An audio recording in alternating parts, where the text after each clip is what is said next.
Welcome to True Secrets of Life show.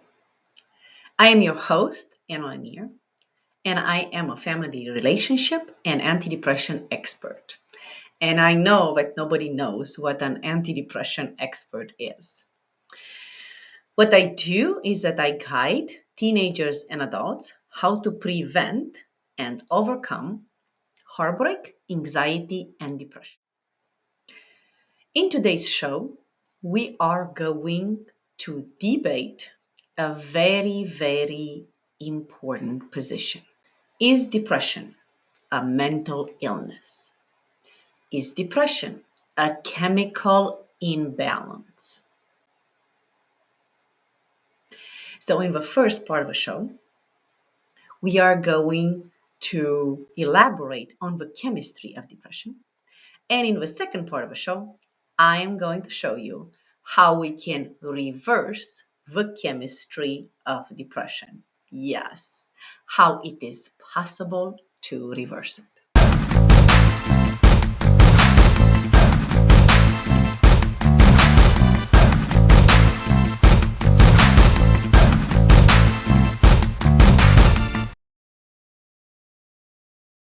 Even if today Dr. Emoto experiments are not recognized by the scientific society, um, the evidence is quite amazing because how is it possible that words of positivity or prayers, for that matter, or good intentions turn the water into hexagonic crystals? And why a hexagon out of all the shapes out there?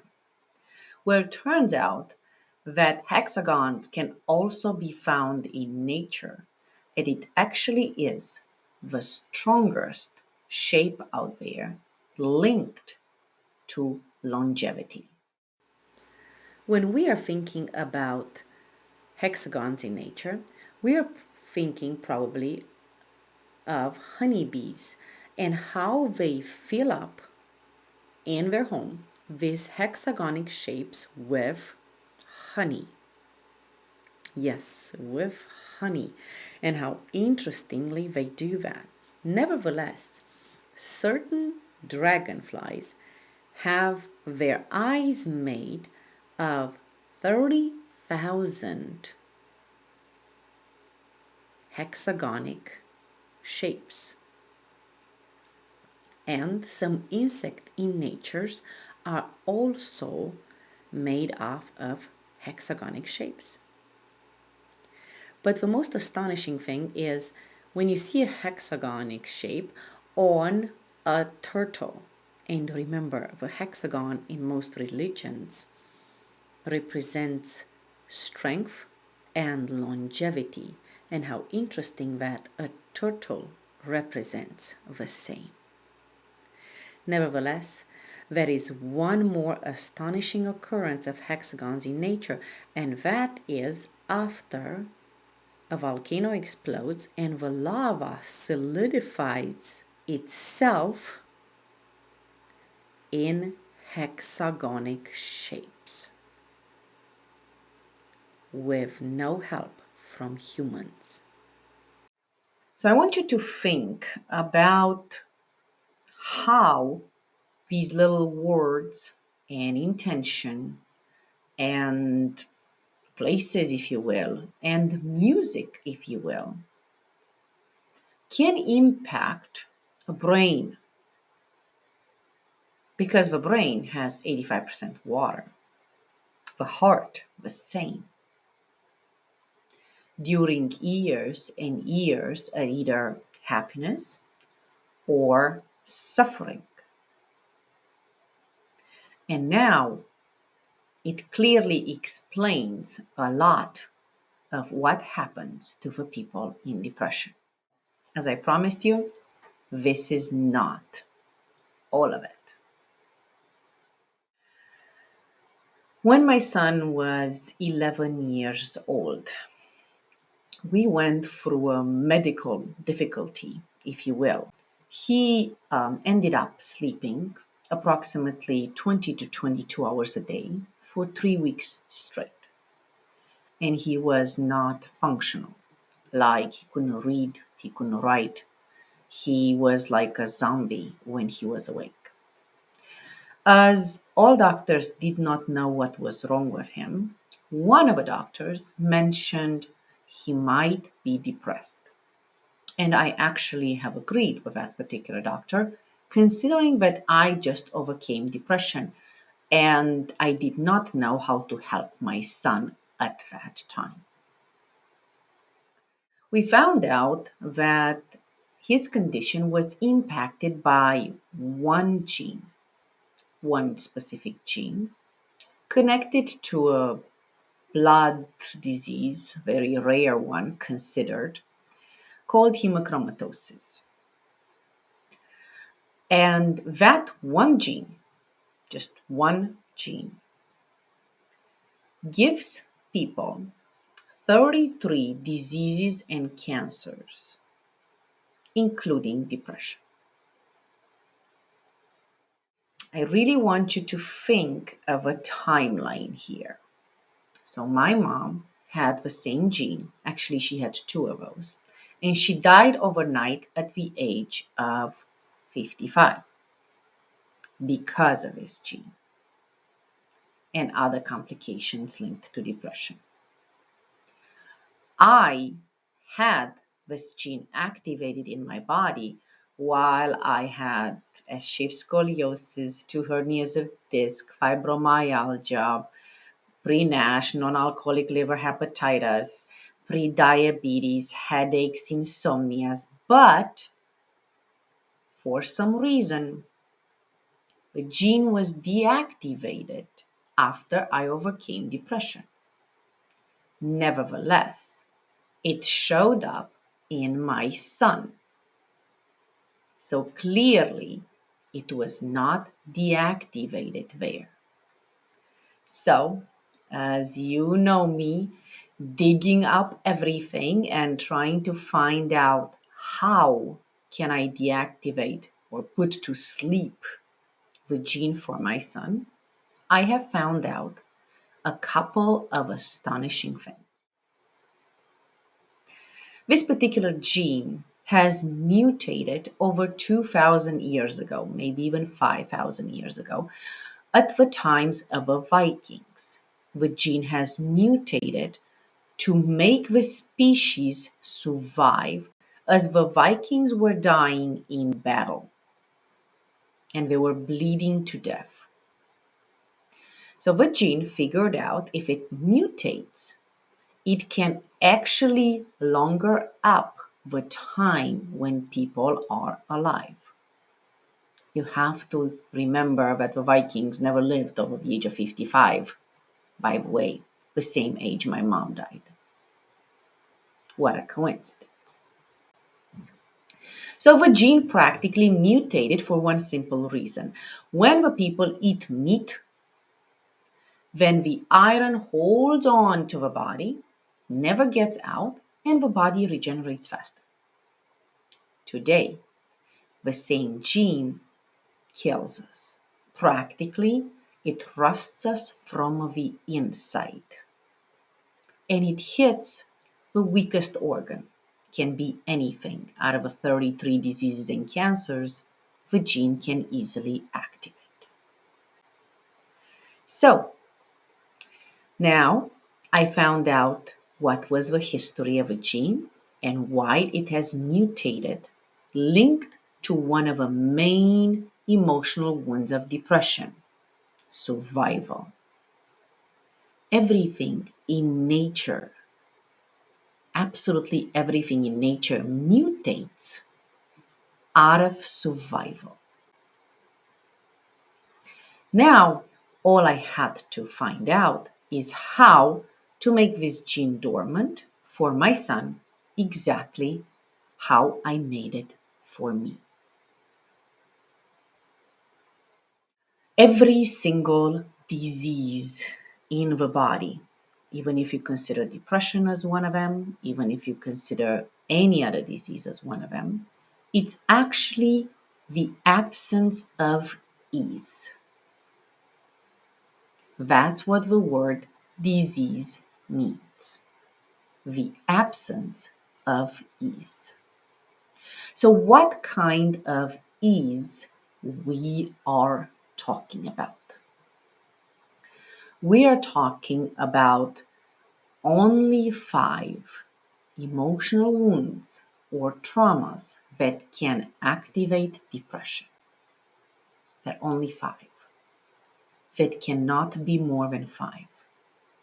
So you see, when people come to me and they say, oh, my depression is different, I'm like, no, it cannot be different. You can only have 5 emotional wounds or traumas.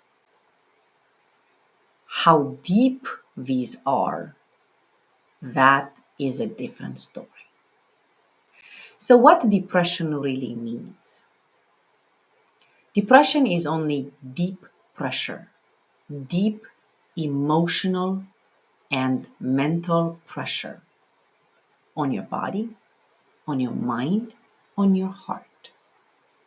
And actually, the word depression tells us exactly how to fix it. All we have to do is depressurize this pressure. As you have noticed from Dr. Emoto's experiments, positivity words, positive intentions, prayer, it matters. It matters. But can this be permanent for somebody who has been suffering from deep emotional wounds for decades, like I did? Let's find out. We clearly have these particular genes. We all have them, right? Then can activate any kind of disease, every kind of illness, right? Especially when there is pain involved, where is negative energy involved, where is negative words involved, and especially when there are decades of suffering involved. So practically, they are there just waiting to go active at some point. So, how can we just put them to sleep? How can we just deactivate them?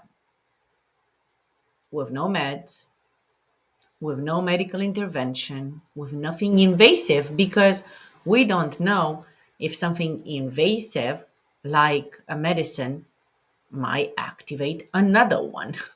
We have plenty of genes. We have no clue how they work and what they do. So, unfortunately, only positivity and only prayer and only nice words don't help when there is a lot of emotional wounding involved. When it's just a little bit, it helps a lot. A lot. Specifically, meditation, Eckhart Tolle techniques, any kind of prayer, any kind of positivity. But for people who suffer from depression for generations like I did, where these emotional wounds are way, way deeper, you actually can put clean water on top of poison and call it not poisonous. It's very simple. So, I'm going to tell you right now the actual formula to deactivate depression and turn it into a chemical balance, if you will. Reverse the chemical imbalance of depression. So, the first thing, number one thing that each child and adult needs not to ever have this kind of condition is to stop being hurt. Okay? You can't really try to fix something where you getting more and more wounded every day. It is not possible. It's not possible. Imagine that you have a wound out there on your skin, and every day you scratch it more, you hurt it more. It will never heal. So, this is what we call skills to insulate people from depression. Yes, they are skills to be learned. They are skills that some people have naturally. They're born with it. And other ones, they learn it from their families. But there is also a huge majority of us, like me, that I had to learn it. I had to learn it from zero, exactly like learning math from zero. What are these skills? These are relationship skills, emotional skills, and mindset trap skills so you will not fall into the traps that the mind constructs out of survival. That's all this chemical imbalance is. The need for survival, which the mind doesn't know how to fix, and it turns and it changes trying to survive, not realizing that it's killing us from the inside, bit by bit. The second part of a formula to put any kind of gene to sleep that gives you this kind of condition is to remove the emotional pain already there. And yes, there are strategies and techniques that Shaolin monks, Himalayan yogi master, even Christian people knew about for a very, very long time that were hidden from us or lost during our evolution because we had a lot of wars and we had a lot of fires and we had a lot of survival needs, not educational needs from generations to generations. And the third part of a formula is exactly what Dr. Emoto was mentioning: positivity, love, prayer, meditation. Fill up everything with light. But unfortunately, you cannot go straight to number three because sooner or later, the pain that you feel inside and the skills that you don't have to insulate from pain will show up. So, this is how you can reverse this chemical imbalance of a brain, of a heart, of depression. And this is how anybody, teenager or adult, can do it.